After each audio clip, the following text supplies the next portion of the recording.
The stars looked cold and distant from the bridge of the ESS horizon. Commander Elaine Morrison stood with her hands clasped behind her back, watching as the blue marble of Earth grew smaller in the rear view screen. 6 months into their mission, they had passed the orbit of Neptune and were now venturing into the true unknown, the vast emptiness beyond the traditional boundaries of the solar system. "Status report," she said, her voice steady despite the weight of responsibility she carried. As the first human commander to lead a mission this far from home, every decision she made would be studied for generations. Lieutenant Alan Prescott looked up from his console. "All systems nominal, Commander. The new quantum drive is performing better than expected. At this rate, we'll reach the deployment zone for the first relay in 36 hours. Elaine nodded. She was 42 years old with streaks of gray in her brown hair that she refused to dye, each one earned through hard decisions during the water wars 10 years earlier. Earth had nearly torn itself apart fighting over the dwindling resources, until people like her had found ways to make peace instead of conflict. "Dr. Rodriguez, any unusual readings?" she asked, turning to their science officer. Sophia Rodriguez, a brilliant physicist with warm eyes and a perpetual look of curiosity, shook her head. "Nothing yet, though I'm detecting some strange energy fluctuations at the edge of our sensor. Range. Probably just cosmic radiation, but I'll keep monitoring." What none of them knew, what no human could possibly know, was that they were being watched.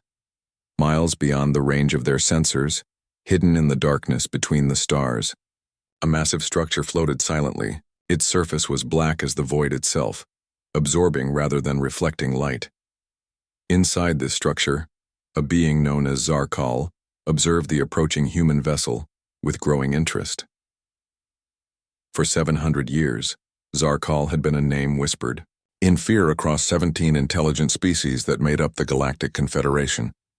Standing 9 feet tall with skin like polished obsidian and eyes that shimmered like pools of liquid mercury, he was the last of the Voloth, an ancient race that had once ruled thousands of worlds before an engineered plague destroyed them. He had survived by merging his consciousness with synthetic systems, becoming something neither fully organic nor machine. His massive fleet of autonomous warships had kept the Confederation in check for centuries, appearing without warning to collect resources or abduct scientists before vanishing again. The Confederation had tried everything to stop him, sending armies that never returned, diplomats whose pleas fell on deaf ears, assassins who became specimens in his laboratories.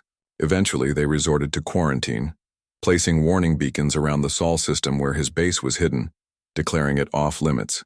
They never expected the primitive apes of the third planet to develop spaceflight so quickly. "Fascinating," Zarkal murmured, his voice a deep resonance that vibrated through the chamber. "They've come this far with such primitive technology." He turned to one of his sentinel drones. "Intercept their communications, but do not interfere. Not yet." Back on the horizon, the crew of 12 went about their duties. They represented Earth's finest, scientists, engineers, and explorers chosen from thousands of applicants. Kyle Winters, head of security, walked onto the bridge with his usual quiet alertness. A former Marine with philosophical leanings, he trusted Elaine's judgment, but remained ever vigilant. "Commander, we should discuss security protocols for when we deploy the relay teams," he said, his voice low. Elaine smiled. "Still worried about aliens, Kyle?" "I'm paid to worry, ma'am," he replied without smiling, though there was warmth in his eyes. "Space is big. Seems unlikely we're alone. If we do meet anyone out here, our mission is clear. Peaceful contact and communication," Elaine reminded him. "The relays we're deploying will help humanity take its first steps into the galaxy. Let's make sure they're good ones." Kyle nodded but kept his thoughts to himself. During his military days, first contact scenarios were always approached with caution bordering on paranoia. The universe wasn't obligated to be friendly. 27 hours later, as the horizon approached the designated coordinates for the first relay deployment, Sophia called out from her station. "Commander, I'm detecting a massive energy signature. Directly ahead, it just appeared out of nowhere." The main view screen shifted, showing emptiness at first, then something began to take shape. It was as if darkness itself was gathering into a solid form, a structure so vast it dwarfed their ship 1,000 times over. Red alert, Elaine ordered calmly. All stop. Defensive posture only. She turned to Alan. Are we receiving any transmissions? Before he could answer, every screen on the bridge flickered, then displayed the same symbol, a complex geometric pattern that seemed to shift and change even as they watched it. It's a language, Alan whispered, his linguist's mind already, trying to decipher the patterns. Someone's trying to communicate. Suddenly their ship shuddered as an invisible force took hold of them. Kyle reached for the weapons controls, but Elaine raised her hand. No. If they wanted to destroy us, they could have done it already. She squared her shoulders. Open a channel, broadcast on all frequencies. Send the first contact package. We prepared. The ship continued to move, pulled toward the massive structure. As they drew closer, they could see it clearly now. A station or vessel of some kind, ancient beyond imagining, with technology unlike anything humans had ever developed. We're being guided to what appears to be a docking bay, Sophia reported, her voice tight with a mixture of fear and excitement. Elaine made her decision. Prepare the shuttle. I'll lead the contact team myself. Commander, with all due respect, Kyle began. I know the risks, she interrupted gently, but this is why we came out here. To make contact, to learn, to grow. She looked around at her crew, seeing the same mixture of terror and wonder on their faces that she felt in her own heart. Alan for communications, Sophia for scientific analysis, and you, Kyle, for security. We leave in 30 minutes. As they prepared for humanity's first meeting with an alien intelligence, none of them knew they were about to encounter the being that 17 other species had feared for centuries, nor could they guess that their simple human gestures of friendship would change the course of galactic history. In his chamber, Zarkal watched the humans prepare. For the first time in 700 years, he felt something like curiosity stir within him. These creatures were walking willingly into what the Confederation considered the den of a monster, not with weapons raised or trembling in fear, but with open minds and extended hands. Prepare for visitors, he told his sentinels, and deactivate the defense protocols. After a moment's hesitation, he added, for now. The shuttle bay of the ESS Horizon was quiet except for the soft hum of equipment as the team made final preparations. Commander Elaine Morrison checked her suit's oxygen levels one last time. Next to her, Sophia Rodriguez was packing extra sensors into her kit, while Alan Prescott fiddled with the universal translator, a device built on theoretical principles that had never been tested with actual alien communication. Kyle Winters stood by the shuttle door, his face serious. Commander, I need to state for the record that this is extremely risky. Noted, Elaine said with a small smile. But sometimes the greatest risk is not taking one. She turned to address all three of them. We don't know what we're about to face, but we represent all of humanity in this moment. Whatever happens, let's make Earth proud. The shuttle detached from the horizon and moved slowly toward the massive alien structure. Up close, they could see patterns etched into its surface, flowing lines and symbols that might have been art or language or both. The material doesn't match anything in our database, Sophia reported, studying her readings. It's absorbing almost all our scans. The structure is opening, Kyle said, his hand instinctively moving to where a weapon would be if they had brought any. A section of the dark surface slid away, revealing a brightly lit chamber beyond. The shuttle's controls suddenly engaged on their own, guiding them inside. When the outer door closed behind them, Elaine felt her heart race but kept her expression calm. Atmosphere readings? She asked. Sophia checked her instruments. Breathable, similar to Earth but with higher oxygen content. Temperature is 68 degrees Fahrenheit. Let's not remove our helmets yet, Elaine cautioned. Alan, is the translator ready? He nodded, patting the device at his belt. It's designed to analyze patterns and establish basic communication, but it needs something to work with. When the shuttle settled onto the floor of the chamber, they saw that an inner door had appeared. There was no obvious control panel, but, as they approached, it opened silently. Well, Elaine said, were being invited in. The corridor beyond was tall and wide, with soft blue light coming from the walls themselves. They walked for several minutes, the passage curving gently until it opened into a vast circular room. The ceiling arched so high above that it was lost in shadows. The walls were lined with what looked like containers or perhaps data storage units, and in the center was a raised platform. On that platform stood Zarkal. Kyle gasped, and even Elaine couldn't help taking a step back. The alien towered over them, at least 9 feet tall with broad shoulders and 4 arms. His skin was like polished black stone, and where a human would have eyes, he had pools of swirling silver that seemed to contain galaxies. God, Sophia whispered. Alan fumbled with the translator as the being tilted his head, studying them with what might have been curiosity. You are smaller than I expected, came a voice directly into their minds, bypassing their ears entirely. The sensation was strange but not painful. Alan looked down at his translator in surprise. It's not even activating. He's communicating telepathically. Elaine stepped forward, aware that she was facing something beyond human understanding, but determined to show no fear. I am Commander Elaine Morrison of the Earth Space Corps vessel Horizon. We come in peace, seeking knowledge and friendship. The massive being made a sound that might have been a laugh. Peace and friendship. Interesting concepts from such young creatures. He moved closer, his movements fluid despite his size. I am Zarkal, the last of the Voloth. We are honored to meet you, Elaine said, maintaining eye contact with those silver pools. This is humanity's first contact with another intelligent species. I know, Zarkal replied.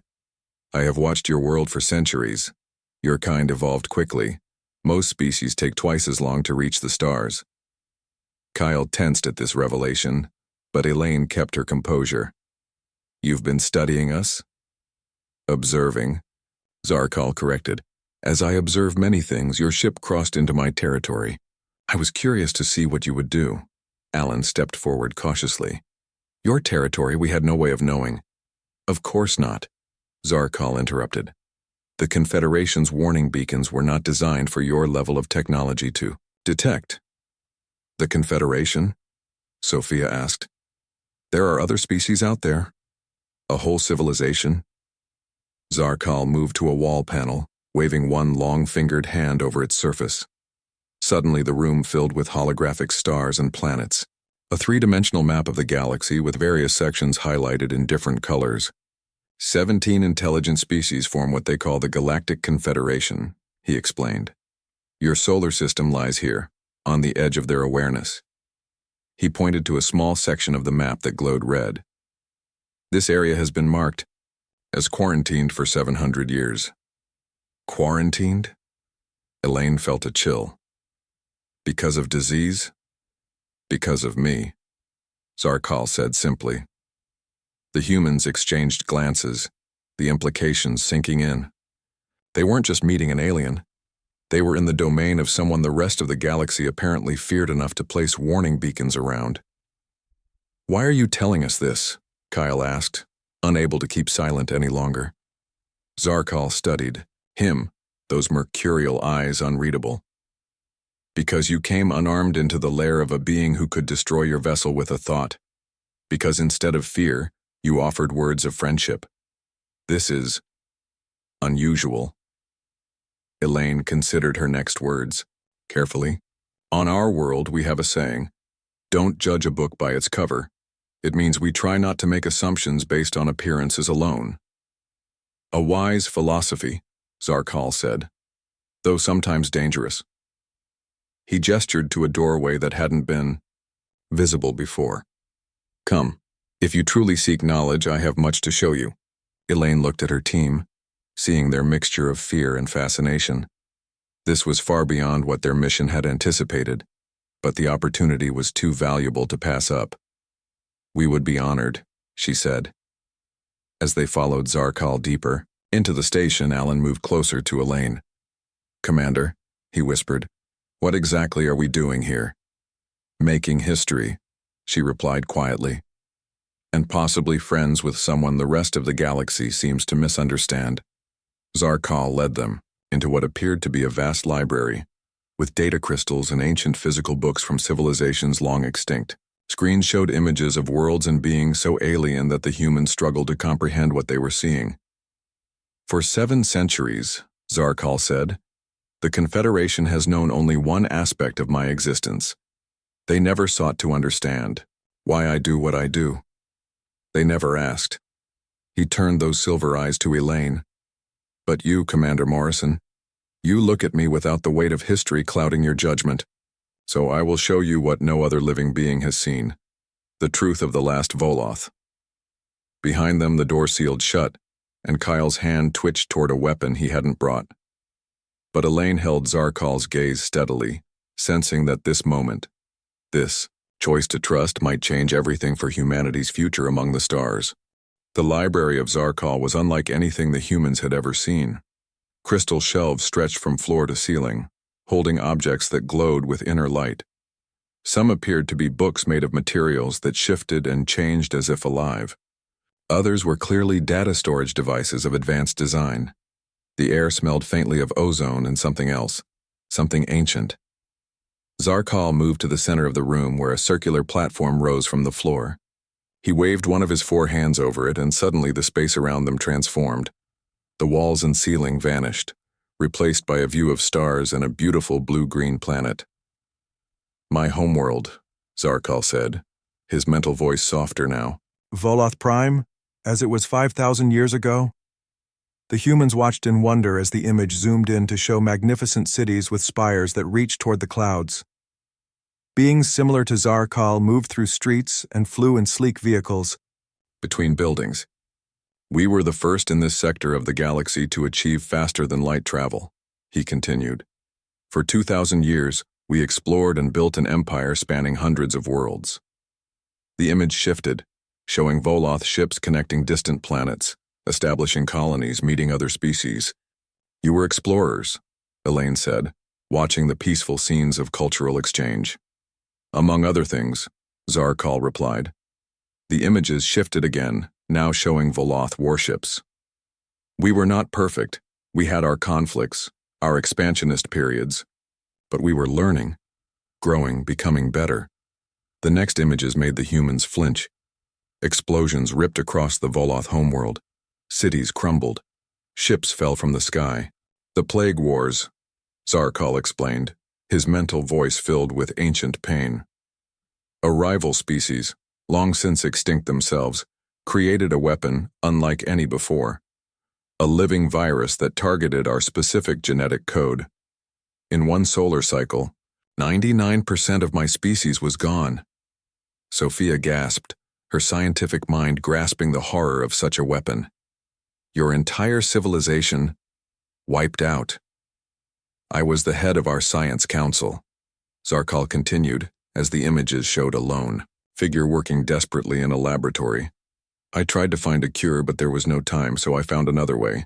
The images showed the same figure, a younger Zarkal, connecting himself to machines, his body changing as technology merged with biology.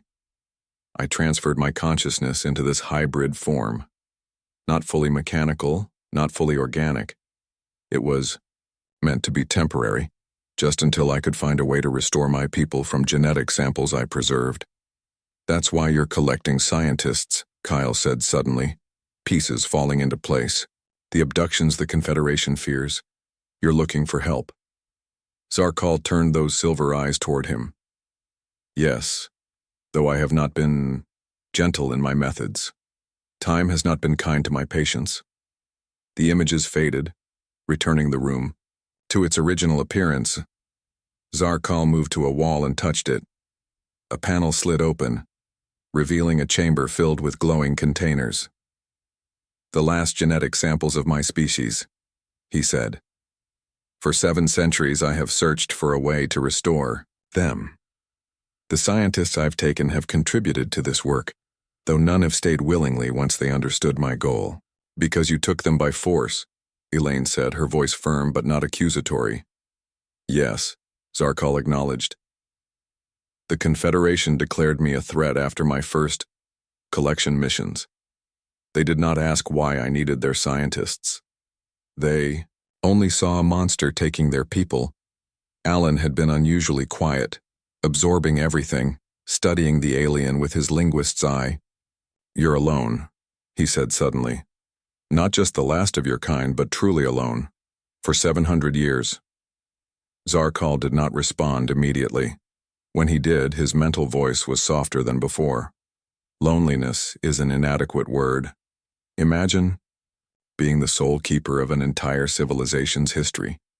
The only one who remembers the songs, the stories, the laughter of children playing in parks that turned to ash thousands of years ago.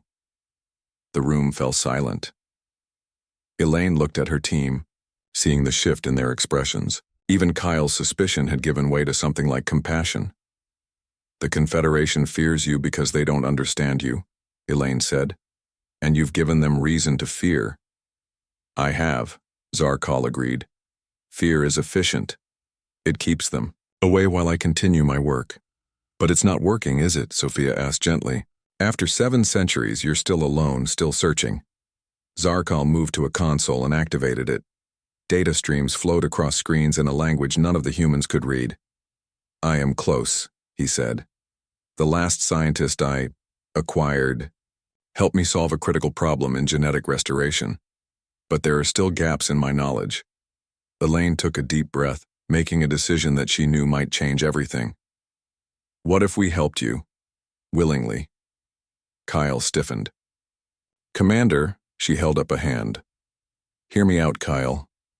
She turned back to Zarkal. "Earth has no stake in whatever conflicts you have with the Confederation. We're newcomers to space, but we do have brilliant scientists who might offer fresh perspectives on your work. Why would you help me?" Zarkal asked, genuine confusion in his mental voice. "You know what I've done." "Because everyone deserves a second chance," Elaine said, "and because helping you restore your species is the right thing to do. Extinction is a tragedy, no matter whose species it is. But there would be conditions," she added firmly. "No more abductions, no more raids. You would need to work with us as partners, not as a collector taking what he wants." Zarkal studied her for a long moment. "Your species is strange, Commander Morrison. You offer kindness, where others have only shown fear and aggression. It's what makes us human," she replied with a small smile. Before Zarkal could respond, alarms suddenly blared throughout the station.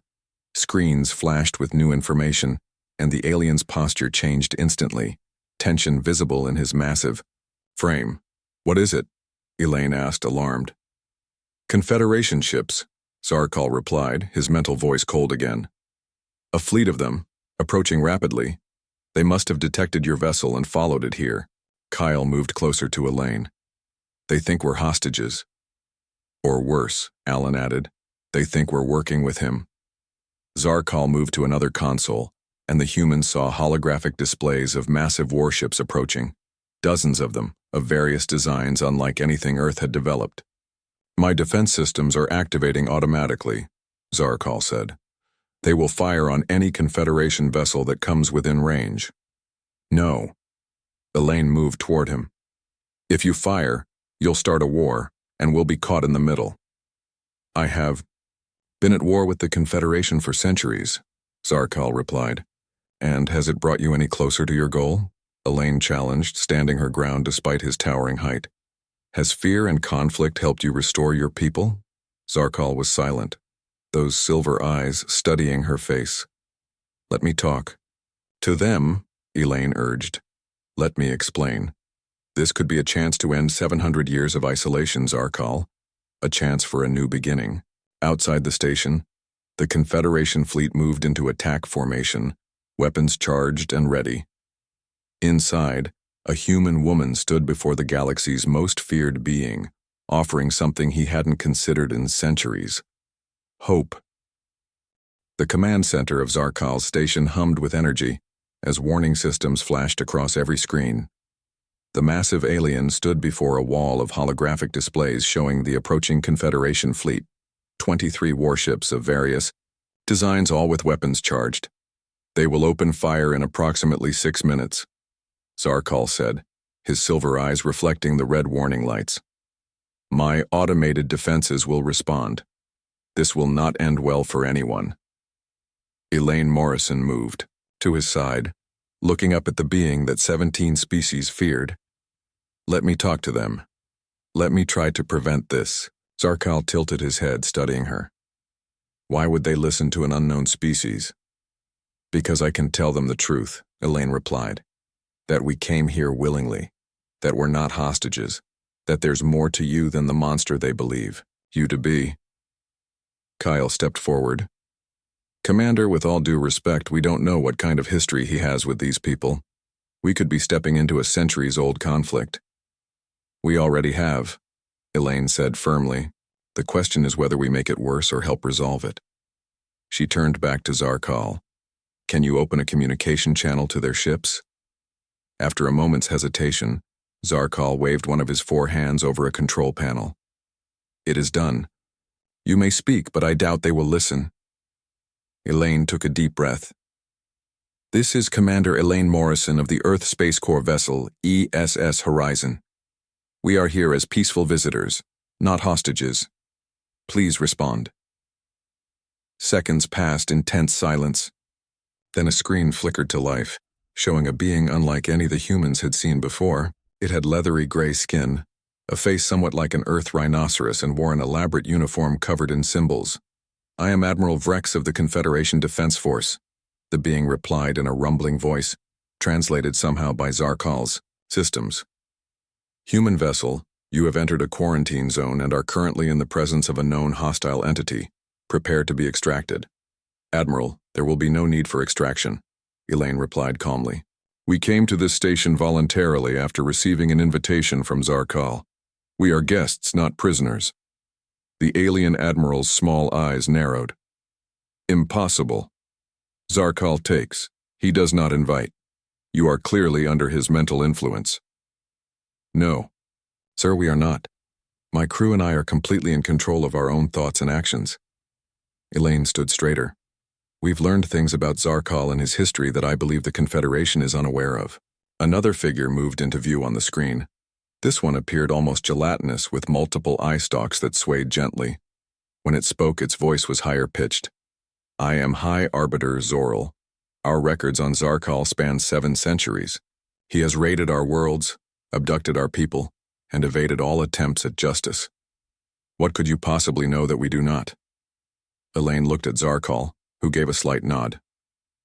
Permission. I know that he is the last survivor of a species wiped out by a biological weapon 5,000 years ago. I know that everything he's done, including the actions you rightfully condemn, has been in service of a single goal, to resurrect his extinct people from preserved genetic samples. Silence fell on the Confederation ship. Admiral Vrex and Arbiter Zoral exchanged looks. Is this true? Vrex demanded, addressing Zarkal directly for the first time. It is, Zarkal replied, his mental voice now projecting to the Confederation ship as well. Though I see no reason why you would believe me now when you never sought explanations before. You gave us no opportunity. Vrex growled. You attacked, took what you wanted, and vanished. Elaine raised her hands. The past is the past.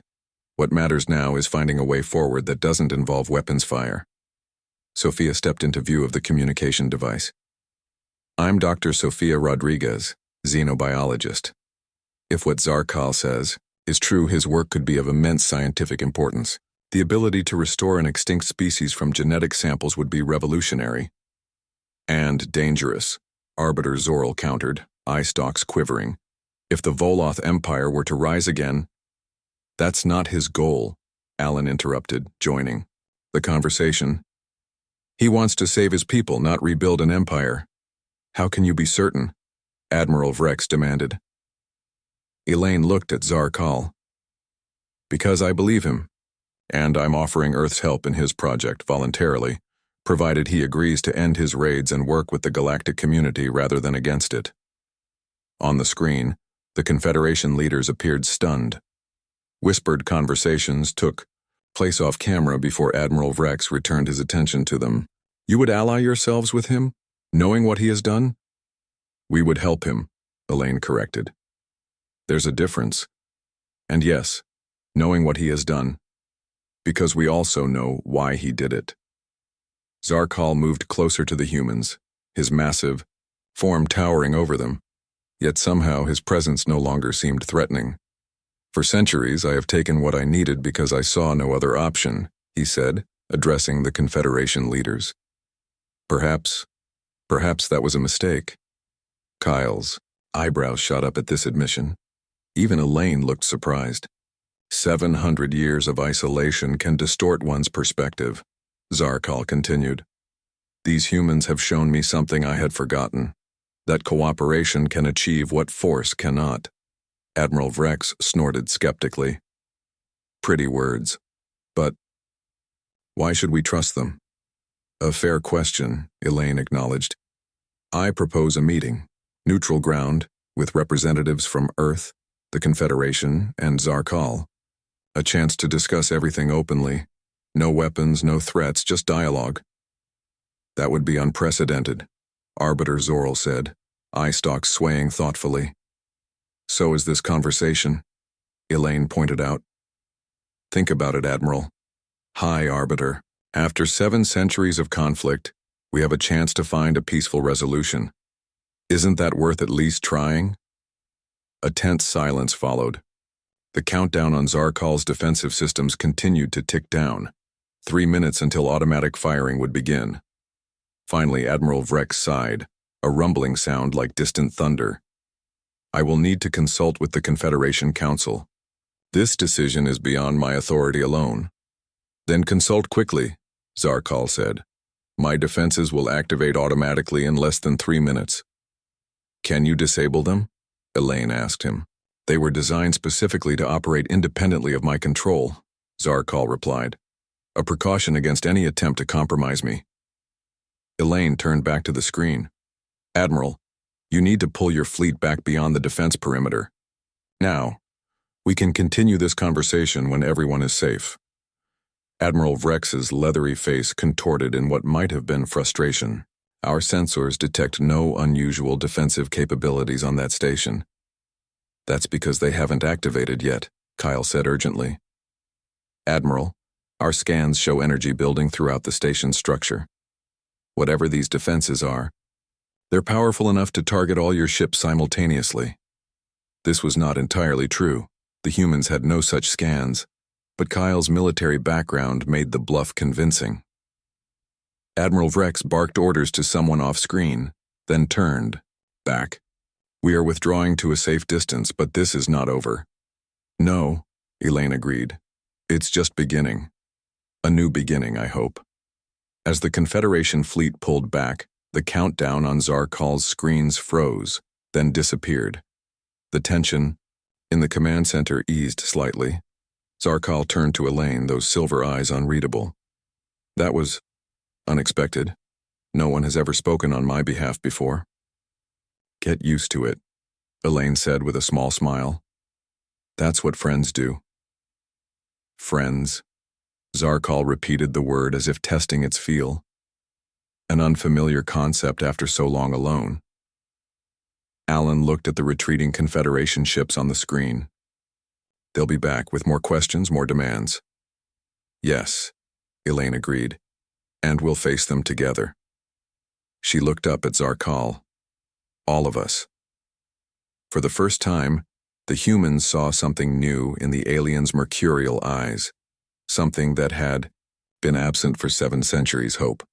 3 weeks later, the grand meeting hall aboard the Confederation diplomatic vessel Grand Concord buzzed with tension and excitement. Representatives from 17 species sat in a semicircle facing 3 figures at the center: Commander Elaine, Morrison, Admiral Vrex, and Zarkal. The journey to this moment had not been easy. After the initial confrontation, urgent messages had flown between Earth, Zarkal's station, and the Confederation Council. Earth had scrambled to assemble a proper diplomatic team, but Elaine had insisted on leading the talks herself. She had earned Zarkal's trust, and that trust was the most valuable currency they had.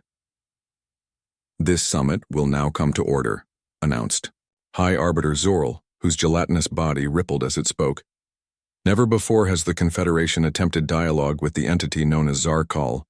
We are here today because of the unexpected intervention of a species previously unknown to us, humans of Earth. Elaine stood tall despite being dwarfed by most of the aliens present. She wore her formal Earth Space Corps uniform, modified slightly, for the historic occasion. "Thank you, High Arbiter," she said, her voice clear and steady. "3 weeks ago, my crew and I encountered Zarkal by chance. What we discovered challenges everything the Confederation believes about him." She gestured to a display that activated behind her, showing the genetic research Zarkal had been conducting. Sofia Rodriguez, sitting in the front row with the rest of the Horizon's crew, had helped prepare the presentation. For 7 centuries, Zarkal has been working to restore his species from extinction, Elaine continued. His methods have been harsh, yes, even wrong. But his goal is one that any of us might understand: to save his people. Admiral Vreck snorted, his rhinoceros-like features bunching in skepticism. "Noble intentions do not excuse countless abductions and raids." "No, they don't," Elaine agreed, surprising many, which is why Zarkal has agreed to make amends. All eyes turned to the massive black figure who had been silent until now. Zarkal rose to his full height, towering over everyone. "For 700 years, he said, his mental voice reaching everyone in the chamber. "I have existed in isolation, focused solely on my goal. I convinced myself that the ends justified any means. I was wrong." A murmur ran through the assembled delegates. This was not what they had expected. "The humans have shown me something I had forgotten," Zarkal continued.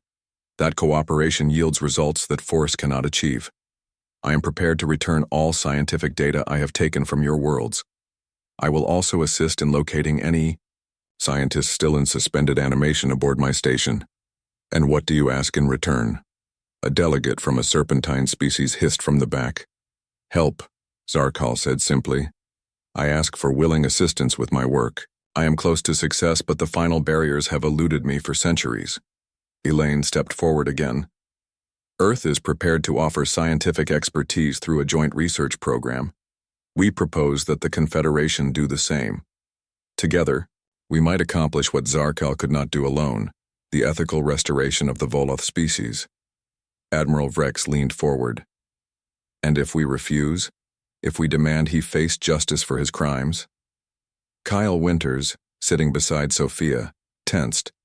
He had warned Elaine that this moment might come, and they had prepared for it, but Zarkal spoke before Elaine could. "Then I will submit to your justice," he said, causing another louder wave of murmurs. "But I ask that my genetic samples be preserved and my research continued. Not for me, but for the innocent species that was all but erased from existence." Elaine watched the faces of the delegates, seeing surprise and confusion. This was not the monster they had feared for centuries. High Arbiter Zoral's eye stalks swayed, thoughtfully. The Voloth were a great civilization before their fall. Their knowledge and culture are preserved only in Zarkal's memory now. There is wisdom in not allowing an entire species to be lost forever. Alan Prescott stood from his seat, catching Elaine's eye for permission to speak. She nodded. "As a linguist and cultural specialist," Alan said, "I've had the privilege of studying the Voloth archives Zarkal has preserved. Their art, philosophy, and scientific achievements were remarkable. Restoring this species would not just be an act of compassion, but would enrich our collective galactic heritage." For hours, the debate continued. Some delegates remained deeply skeptical, pointing to centuries of fear and harm. Others saw the potential benefits of cooperation. Through it all, Elaine stood as a bridge between worlds, translating concepts and emotions between beings who had never tried to understand each other before. Finally, as the ship's cycle shifted, toward evening, High Arbiter Zoral called for a decision. "We propose the Sol Accords," the Arbiter announced, "a framework for cooperation between the Confederation, Earth, and Zarkal. Research will be conducted jointly toward the ethical restoration of the Voloth. Zarkal will share all technology and knowledge he has gathered, and in return, all Parties will contribute to his work. The vote that followed was not unanimous, but it was sufficient. The Soul Accords would go forward. As the formal session ended and delegates broke into smaller groups, Admiral Vrex approached Elaine. "I have lived for 160 years, he rumbled. In all that time, I never imagined standing in the same room as Zarkal without weapons drawn. Sometimes the greatest victories come without firing a shot, Elaine replied. Your species is strange, Commander Morrison, the Admiral said, echoing Zarkal's words from weeks earlier. You walk into the unknown without fear. You offer friendship where others would only see threats. It's served us well so far, she said with a small smile. Across the room, Zarkal was speaking with Sophia and Alan about the technical aspects of the research to come. His posture was different now, less rigid, more open. 700 years of isolation were ending. Later, as the Earth team gathered in their assigned quarters aboard the Confederation vessel, Kyle raised a glass. To Commander Morrison, he said, who somehow managed to befriend the most feared being in the galaxy and broker peace in the space of a month. Elaine shook her head, smiling. It wasn't me. It was all of us. Sophia's scientific curiosity, Alan's cultural understanding, your strategic thinking, Kyle. We showed Zarkal something he'd forgotten, the power of diverse minds working together. Still, Sophia insisted, you were the one who offered him friendship when 17 other species only showed fear. That's humanity's gift to the galaxy, I suppose, Elaine said thoughtfully. We're too new to space to know what's impossible, too stubborn to accept that some gulfs can't be bridged. Beyond the viewport of their quarters, stars stretched into infinity. Somewhere out there, the genetic legacy of an ancient civilization waited to be reborn, and a being who had known only isolation for 7 centuries was learning to hope again as official Earth entered the galactic community. It brought something unexpected, the simple, powerful idea that even the most feared enemy might become a friend, if only someone is brave enough to offer their hand first.